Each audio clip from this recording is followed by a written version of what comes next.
जो उनके कार्यकारिणी की बैठक है वो जीतने का मंत्र नहीं, पिछड़े दलित अल्पसंख्यक का हक लूटने का मंत्र देंगे। 5 साल लगातार अखिलेश जी मुख्यमंत्री थे, तब उनको याद नहीं आए, पिछड़े दलित अल्पसंख्यक याद नहीं आए, सामान्य वर्ग के लोग याद नहीं आए। तो वो जो बैठक उनकी हो रही है, वो बैठक पिछड़े दलित अल्पसंख्यक का हक कैसे लूटा जाए, इसके लिए वो बैठक हो रही है। समाजवादी पार्टी के पीडीए की साइकिल रैली निकल रही है, जगह जगह पोस्टर भावी प्रधानमंत्री के लग रहे हैं, सपा राष्ट्रीय अध्यक्ष अखिलेश यादव के, कह रहे हैं दिल्ली अब दूर नहीं है। देखिए, पीडीए की बात करते हैं तो हमको वो गाना याद आता है कि लेकर नाम पीडीए का लूटा हक पिछड़ों का। 27% आरक्षण का लाभ पिछड़ी जाति में शेष जातियां जितनी हैं, शेष जातियों का हक अकेले अखिलेश जी ने अपनी बिरादरी को दिया है, खुलेआम। और वही नाम पीडीए का ले लेकर के मुसलमानों का, पिछड़ों का वोट लेकर के फिर वो तैयारी कर रहे हैं कि हम इनका हक कैसे लूटें। और कुछ है नहीं उनमें, दम कुछ है नहीं। वो दिल्ली का जाएंगे, अब यूपी बहुत दूर है। दिल्ली जो कह रहे हैं ना, अब यूपी बहुत दूर है, आप देख लीजिएगा ना।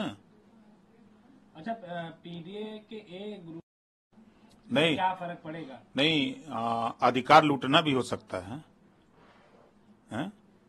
और आधी आबादी आज याद आई है। जब सरकार में थे तो आधी आबाद नहीं आई। उस समय इनकी सरकार में कितना महिलाओं को पुलिस में भर्ती किया, उस समय याद नहीं। जब पावर रहता है, सत्ता रहता है, देने लायक होते हैं, तब तो याद नहीं आते हैं। ये इनके नारे सिर्फ खोखले हैं, ये धोखा देने वाले नारे हैं। पिछले 4 बार की सरकार में सबको इन्होंने धोखा दिया है और फिर धोखा देने के लिए योजना बना रहे हैं, और कुछ है नहीं। विपक्ष के कई बड़े नेताओं ने फोन करने की कोशिश की जा रही है। ये झूठ बोल रहे हैं। अखिलेश यादव ने भी बोला और राहुल गांधी ने भी। ये खाली बोलते हैं, कोई प्रमाण देंगे? और ये अब सरकार देखिए फोन टेप कराती है उन अपराधियों के, उन गुंडे माफिया मवालियों के, कि कहीं कोई प्रदेश में, कोई ऐसी देश में कोई घटना न हो। उन आतंकवादियों के फोन टेप होते हैं, रिकॉर्ड में रखे जाते हैं। तो ये लोग कौन से श्रेणी में आते हैं कि ये चिल्ला रहे हैं कि हमारा फोन टेप हो रहा है?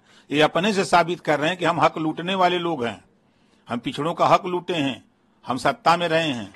अब हमको डर सता रहा है कि कहीं हमारी कोई बात खुल न जाए, कहीं आपस में बात करने में कोई बात लीक न हो जाए, इस नाते ये लोग डर रहे हैं। नहीं तो हम तो कहते हैं हमारा फोन रिकॉर्ड कराओ, जितना मर्जी उतना रिकॉर्ड कराओ, क्या दिक्कत है? जब आप सही हैं, सही बात करते हैं, तो आपको दिक्कत क्या है? अरविंद केजरीवाल को मंत्री ये सब कह रहे हैं कि पूछताछ के बहाने गिरफ्तार कर लेगी ईडी। भाई, अदालत का फैसला है पूछताछ के लिए, सुप्रीम कोर्ट का आदेश है। अब आदेश पर अगर पूछताछ हो रही है तो क्या दिक्कत है? आप अपनी बात बताइए सही सही। अगर पूछताछ में कहीं न कहीं कोई दोषी पाया जाएगा तो गिरफ्तारी भी हो सकती है। इस पे आम आदमी पार्टी के मंत्री या विपक्ष कह रहे हैं कि ये साजिश के तहत ये गिरफ्तारी कराई जाएगी, पूछताछ किया जाएगा। भाई, साजिश है ये। देश में सर्वोपरि न्यायालय है। आखिरस में मनीष सिसोदिया जी क्यों नहीं जमानत मिल पा रही है, जब वो सही हैं? जो जेल में गए हुए साथी हैं आम आदमी पार्टी के, अगर वो सही हैं तो उनकी जमानत क्यों नहीं हो रही है? कहीं न कहीं पेपर में सही बात नहीं आ पा रही है, जिसकी वजह से जमानत नहीं मिल पा रही है।